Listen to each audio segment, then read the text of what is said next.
سوچتے کیسے؟ کیا ہمارے اندر احساس ہے کہ ہم دو بھائیوں میں احساس ہے؟ کیا جھوٹ بولتے وقت ہمیں احساس ہوتا ہے کہ ہم جھوٹ بول رہے ہیں؟ اگر یہ احساس ہوتا ہے تو ابھی ایمان باقی ہے، ہم پلٹ سکتے ہیں۔ اگر جھوٹ بولتے وقت بھی یہ احساس نہیں ہوتا کہ یہ جھوٹ ہے تو پھر اب ہم ایمان کی طرف پلٹنے والے ہیں نہیں ہیں۔ پیارے نبی صلی اللہ علیہ وسلم کیسے سوچتے ہیں؟ ہمارے نبی علیہ الصلوۃ والسلام کیسے سوچتے ہیں بھائی؟ پتہ ہے آپ کو؟ کبھی پوچھا آپ نے اپنے امام سے؟ کبھی پوچھا کسی دیندار آدمی سے کہ رسول اللہ صلی اللہ علیہ وسلم کیسے سوچتے ہیں؟ نبی علیہ السلام کے صحابہ میں سے ایک چھوٹے صحابی ہیں، ان کا نام ہے انس رضی اللہ تعالیٰ عنہ۔ کیا نام ہے جی؟ یاد کر لیجئے گا اس واقعے کو جو میں آپ کو سنانے لگا ہوں۔ سیدنا انس رضی اللہ عنہ فرماتے ہیں میں سب سے چھوٹا تھا صحابہ میں، اور فرماتے ہیں کہ میرے دل میں ایک دن ایک بات آئی، میرے ذہن میں ایک بات آئی۔ کیا بات آئی ذہن میں؟ فرمایا اللہ کے نبی علیہ الصلوۃ والسلام اتنا پیار کرتے ہیں، اتنا پیار کرتے ہیں، اور میں تو بچپن سے دیکھتا ہوں یہ تو سب سے پیار کرتے ہیں، کسی سے ناراض ہی نہیں ہوتے، غصہ ہی نہیں آتا۔ تو فرماتے ہیں میں نے پلان بنایا، ارادہ کیا کہ میں کچھ ایسا کروں کہ نبی علیہ الصلوۃ والسلام کو مجھ پر تھوڑا سا غصہ آئے اور میرے پھر دو چار لگ جائیں۔ آپ کو پتا ہے پنجابی دی کہاوت ہے، ماں پیو دیاں گالاں کیو دیاں نالاں۔ استاد اگر یا ماں باپ اگر بچے کو مار دیں تو یہ ان کے لیے اللہ تبارک و تعالیٰ کی نعمت ہے جس کا کوئی بدل نہیں ہے۔ یہ نعمت ہے، یہ تو تماش بینی آج کل شروع ہوئی ہے ہمارے ہاں کہ اگر پتہ لگ جائے ٹیچر نے اسکول میں ذرا بچے کو ڈانٹ دیا تو ماں باپ بدتمیزی کرنے پہنچتے ہیں ٹیچر کے ساتھ، جب کو ان کو پتہ نہیں کہ یہی ایک ڈانٹ ہے جو اس بچے کو اتری ہوئی پٹری سے لائن پہ لائے گی اور ایک اس کو کامیاب انسان بنائے گی۔ لیکن کیونکہ اب ماں باپ نے طے کر لیا کہ ہم نے اپنے بچے کو کامیاب نہیں بنانا، صرف بڑا کرنا ہے پال پوس کے، پھر چاہے گنڈا بنے موالی بنے، اس لیے یہ طے کر لیا کہ اگر استاد کچھ کہہ دے گا تو استاد کی بے عزتی کرنے اسکول تک جائیں گے۔ تو انس فرماتے کہ میں نے یہ ارادہ کیا کہ نبی علیہ السلام مجھے ناراضگی میں کبھی ایک آدھی چپت لگ جائے یا ایک آدھا مکہ لگ جائے، مجھ سے ناراض ہوں تو سارے صحابہ یہ کہیں گے کہ ہم سے رسول اللہ پیار کرتے تھے، صرف اکیلا انس ہوگا جو یہ کہہ سکے گا کہ میں نے رسول اللہ صلی اللہ علیہ وسلم کی مار بھی کھائی۔ الگ بننا کوئی بری بات نہیں، اپنے آپ کو الگ شناخت قائم کرنے کہ ہاں میں فلاں کام میں، کوئی ڈاکٹر بن کے اپنی شناخت قائم کر رہا ہے، کوئی انجینئر بن کے، کوئی افسر بن کے، کوئی عالم بن کے، تو میں نے سوچا کہ ہاں کہ یار میرے اگر دو تین لگ جائیں کسی بات پہ تو کچھ ایسی اسکیم لگاؤ۔ تو فرمایا بہت مہینے گزر گئے، کوئی اسکیم ہی نہیں لگ رہی تھی۔ ایک دن عصر کی نماز کے بعد پیارے نبی حضرت محمد رسول اللہ صلی اللہ علیہ وسلم کے پاس ودیش سے مہمان آئے ہوئے تھے۔ اب بہت سارے لوگوں کو یہ بھی نہیں پتا ہوگا، نبی علیہ الصلوۃ والسلام جو ہمارے پیارے آقا صلی اللہ علیہ وسلم ہیں، انہوں نے جب اعلان نبوت کیا پوری دنیا کے الگ الگ ملکوں میں سے وفد بن کے لوگ نبی علیہ السلام کو مدینہ منورہ ملنے آتے تھے۔ پوری دنیا میں سے آپ صلی اللہ علیہ وسلم کی خدمت میں لوگ آتے تھے وفد بنا کے کہ آپ اللہ کے نبی بن کے آئے، ہمارے ساتھ اپنا کوئی نمائندہ بھیجیے تاکہ آپ کا دین ہمارے گھر تک بھی پہنچ جائے۔ تو فرمایا کچھ مہمان آئے تو نبی علیہ السلام نے، میں موجود تھا مسجد میں، انس فرماتے ہیں کہ میں مسجد میں تھا، کچھ مہمان آئے تو نبی علیہ السلام نے مجھے کہا کہ انس بھاگ کے جاؤ بازار سے ناشتہ لاؤ۔ اب وہ فرماتے جب میں ناشتہ لینے بازار گیا تو پیارے نبی علیہ السلام مہمانوں کے پاس بیٹھے تھے، نہ حضرت اس وقت بلال رضی اللہ عنہ، حضرت ابو ہریرہ، دونوں نبی علیہ السلام کے بالکل پرسنل سیکرٹری جن کو کہتے ہیں، وہ دونوں کون ہیں؟ بلال اور ابو ہریرہ۔ فرمایا وہ دونوں کہیں کام سے گئے ہوئے تھے۔ میں بازار چلا گیا تو جب میں سامان لینے لگا تو میرے دل میں آیا انس اترا آج اگر تو سامان نہ لے یا لیٹ ہو جائے تب ہو سکتا ہے کہ آج تیرے دو چار لگ جائے، تمہیں گھر پہ مہمان بیٹھے ہوئے ہیں، تمہیں سامان لینے بھیجا، کہاں چلا گیا؟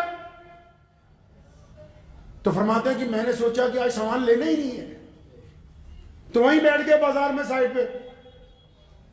تو جب وقت گزرتا گیا تو جو راستہ مسجد نبی کی طرف سے آتا تھا، فرماتے ہیں کہ میں اس طرف دیکھ رہا تھا تو اچانک میں نے کیا دیکھا کہ کافی وقت گزرنے کے بعد اللہ کے پیارے نبی صلی اللہ علیہ وسلم بذات خود بازار میں تشریف لے آئے، خود تشریف لے آئے۔ فرماتے ہیں جب میں نے نبی علیہ السلام کو دیکھا تو میں اٹھ کے کھڑا ہو گیا اور میں بالکل تیار بھی ہو گیا، میں کہا انس سے آج تیرے پہنی ہے انشاءاللہ۔ آج لگیں گی 2-4 کہ کہاں چلا گیا، مہمان بیٹھے ہوئے ہیں۔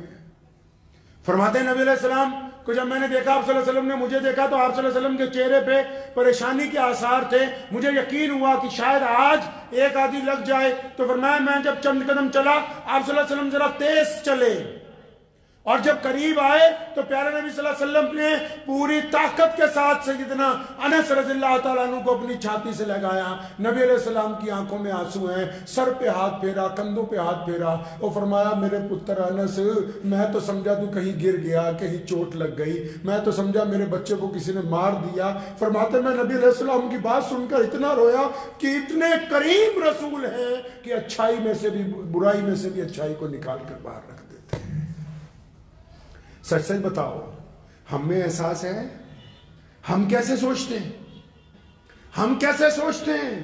نبی علیہ السلام کیا چاہتے ہیں؟ اور رسول اللہ چاہتے ہیں کہ میری امت کا بڑا چھوٹا مرد عورت جب سوچے تو پوزیٹیو سوچے، جب سوچے مثبت سوچے، جب سوچے اچھا سوچے، کیونکہ ہمیں اللہ نے باوقار بنایا ہے۔ خاندانی اور غیر خاندانی کی پہچان یہی ہے کہ باوقار آدمی گری ہوئی بات نہیں کرتا، باوقار آدمی گری ہوئی سوچ نہیں رکھتا، باوقار آدمی گری ہوئے لفظ زبان سے نہیں نکالتا۔ یہاں رسول اللہ کیا چاہتے ہیں؟ انہوں نے حکم دیا مسلمانوں کہ جب بھی سوچنا ہے اچھا سوچنا ہے۔ یہاں تک حکم فرمایا تم نے کسی کا دل نہیں چیر کے دیکھا کہ اس کے دل میں کیا ہے۔ اگر کسی کے متعلق رائے قائم کرو گے تو اچھی رائے قائم کرو گے۔ چھاتی پہ ہاتھ رکھ کے بتاؤ، ہم جب کسی کے متعلق رائے قائم کرتے تو کیسے کرتے ہیں؟ مسجدوں والے ہی بتاؤ، 4 نمازی چلے جائیں جو پیچھے 4 رہتے ہیں، کیا وہ ان کی برائی کرتے ہیں، اچھائی کرتے ہیں؟ ایک بھائی دوسرے بھائی کی برائی کرتا ہے کہ اچھائی کرتا ہے؟ رات کو خاندان کی مجلس لگی ہو، اس میں سے جو 2 اٹھ کے چلے جاتے ہیں باقی 6 ان کی برائیاں کرتے ہیں، ان میں سے جب 3 چلے جاتے ہیں باقی 3 ان کی برائیاں کرتے ہیں۔ آپ آنے والی نسلوں کو سمجھا کیا رہے ہو؟ کیا سمجھا رہے ہو ان کو؟ کس طرف لے کے جا رہے ہو معاشرے کو؟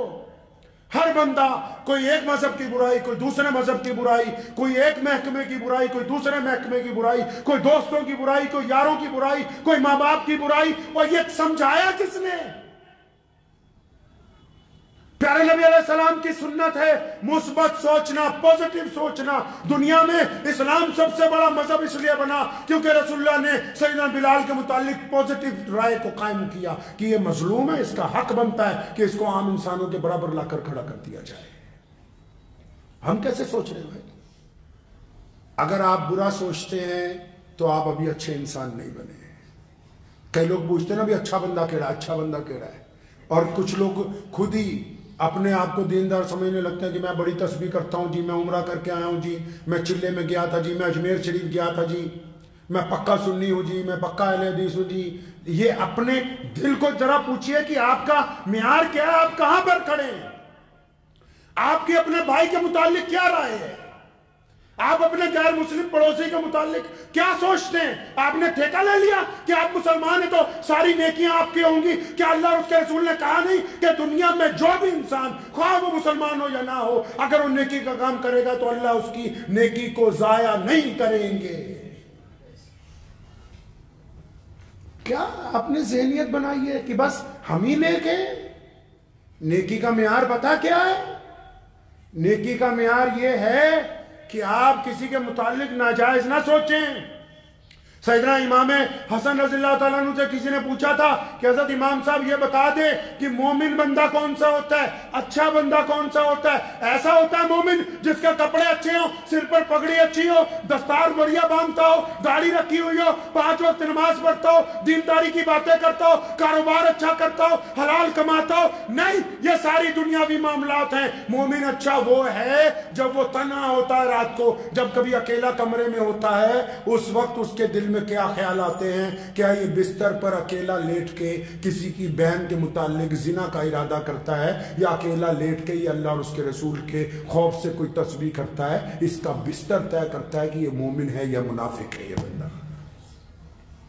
آپ کی تنہائی یہ طے کرتی ہے۔ لوگوں کے سامنے تو ہم سارے اچھے ہیں، اور لوگوں کے سامنے تو سارے اچھے ہیں، سارے ایک دوسرے کو کہنے تو بھی بہت اچھا ہے، میں بھی بہت اچھا ہوں۔ تنہائی کیا کہتی ہے آپ کی؟